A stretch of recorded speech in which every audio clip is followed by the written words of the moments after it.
of Zambia.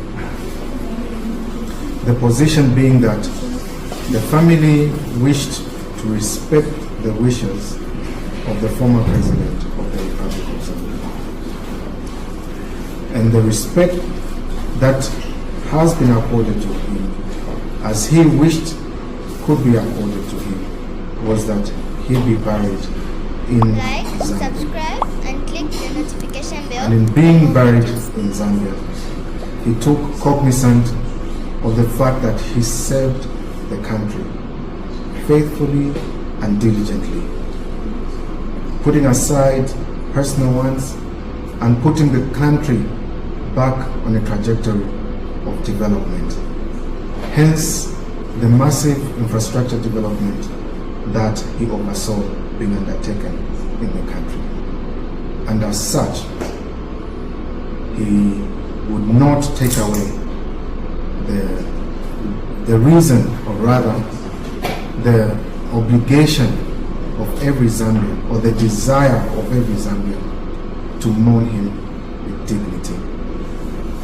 And as such, President Edgar deserves the honors of being buried with the dignity that will be accorded to him by the Zambians.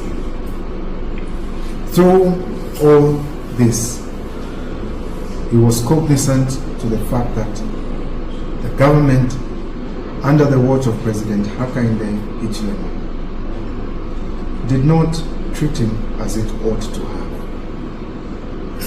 Sometime in 2022, he requested to travel for medicals in South Africa. The state rejected that request. That request was re-emphasized in 2023. The state responded by stating that it had no resources. In his response to the state, he stated that he would use his own resources. The state responded in a letter dated the 7th of September 2023, stating that his request was denied. Notwithstanding that the said travel was not for leisure or business, but for his health to be attended to.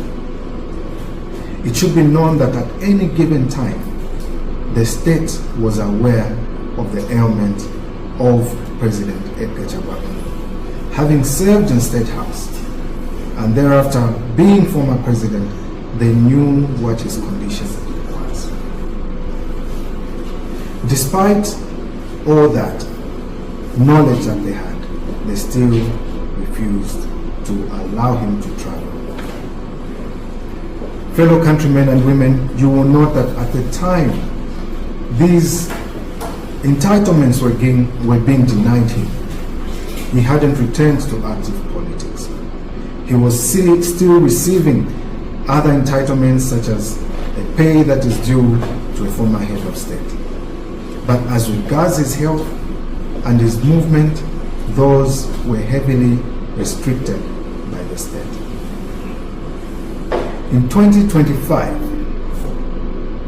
when the ailment exceeded and doctors traveled into Zambia, checked on him and advised that he should come to South Africa, that time he had seized, or government had withdrawn all his privileges, and he traveled as an ordinary citizen. And he only booked a last-minute ticket lost at the airport for purposes of not allowing the state to have enough time to connive and stop him. He arrived at the airport 30 minutes before boarding and eventually boarded.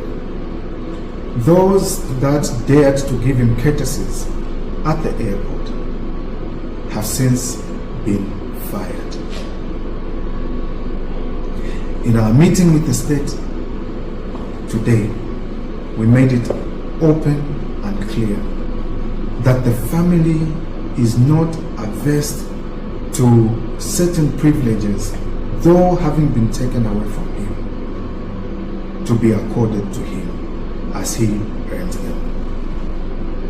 Fellow countrymen and women, you will note that upon his travel, doctors in South Africa did express a concern to say that had he traveled earlier, they could have made certain interventions that would have served him well. And this would not be the discussion today. However, they proceeded to take measures that were necessary to sustain him and to remedy or rather issue or transact remedial measures to enable him be well again. Unfortunately, on Thursday, he succumbed. And having succumbed, the family has since been meeting and discussing. The government has come in hoping to offer their courtesies which are appreciated. However, certain aspects of the courtesies, the family thought it would be a dishonor to President Edgar lungu for his remains to be repatriated to Zambia by the government of the Republic of Zambia. Hence, arrangements were made for purposes of private repatriation from South Africa into Zambia, with the state playing its role upon the body arriving in Zambia. That has been and is the wish of the family. President Edgar lungu was cognizant of the mistreatment that he underwent under this government. He was cognizant of the desire that he should not be involved in politics at any given time.